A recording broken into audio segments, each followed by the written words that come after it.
One question. We would like to know, earlier, the Prime Minister of Belgium, Bart de Wever, called for a deal with Russia. How do you assess such statements? Can we speak of the beginning of some kind of realization on the part of the West? You know what's surprising? I don't know about it being funny. I think a lot of it isn't funny for them themselves.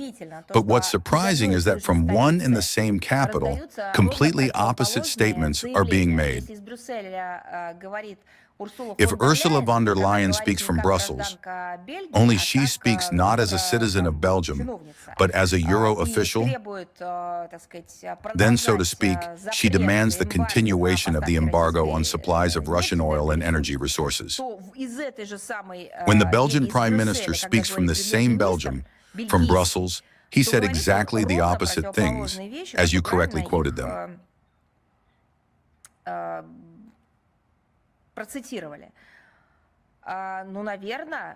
Well, probably sooner or later, someone had to oppose something to the madness of Ursula von der Leyen, and perhaps simply draw a line under the anti-Russian session of self-hypnosis that was orchestrated precisely at the instigation of Ursula and company. The statement by the Belgian Prime Minister is, among other things and simultaneously, evidence of a deep split within the European Union. We were fed this all the time as some kind of Euro solidarity, that they support each other, that they have a certain consensus, that they adopt all this in a single impulse. We see what they did to Hungary within the European Union, to Slovakia. We now see how they are trying not to notice or to ignore the statement by Belgium. This is a factual realization and recognition of the total bankruptcy of the current European course regarding Russia. And all of this, of course, clearly shows that the illusion, as they put it, of inflicting a strategic defeat on Russia, having collided with reality, or rather having come into contact with reality, this illusion itself has suffered, or accepted, or, I don't know, turned out to be strategically defeated itself. Well, this, of course, is not a general, full, total enlightenment.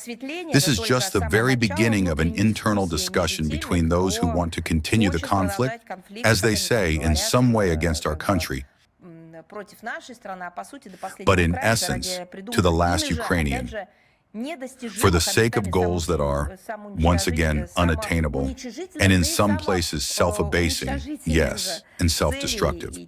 And those who, like Bart de Wever, suggest first thinking, calculating, and reflecting on the establishment of a pragmatic peace, taking into account the interests of all parties, and only then acting on the basis of democratic procedures.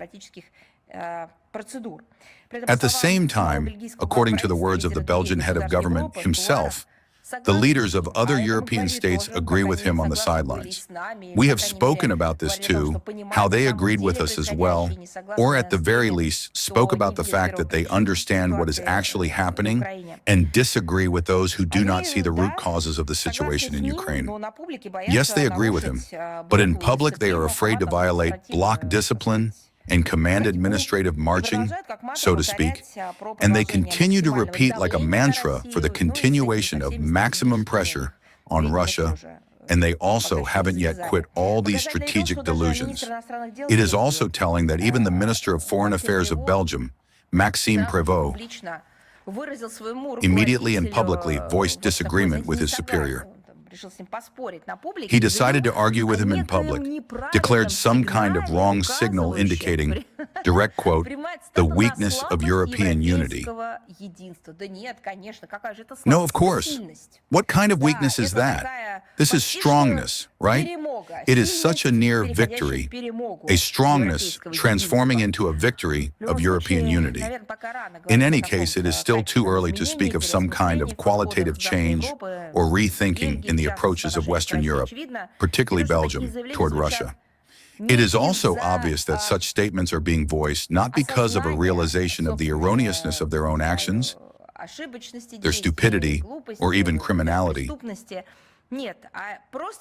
but because they have to somehow crawl out of their comfort zone. Or better to say, the comfort zone has crawled away from them. They are reaching for it and along the way saying something unintelligible. Of course, I will emphasize once again that such statements of which you spoke, for example, by the Prime Minister of Belgium, say exactly that this common sense exists. Triggered differently, expressed differently, but it exists. We have said every time that many lack the strength, they do not find the opportunity to somehow convey their thought. We see that for many Europeans, the situation is more like hopelessness than a crisis. But they drove themselves there. They probably have to get out themselves as well. And there is no need to continue this harmful escalation of confrontation with Russia. As it turned out, the object of their pride, the European economic miracle, was based on cheap energy resources from Russia, which they themselves demonstratively rejected to their own detriment, as well as the security provided by the U.S., which Washington is no longer ready to ensure exclusively at its own expense. Despite the fact that they began to pay it, Washington, first 2%, then 5%. From this comes the unfunny part, the degradation of trade and economic indicators, and the falling living standards of ordinary Europeans. Whether they like it or not, they will have to wake up from the anti-Russian fever and start thinking analytically.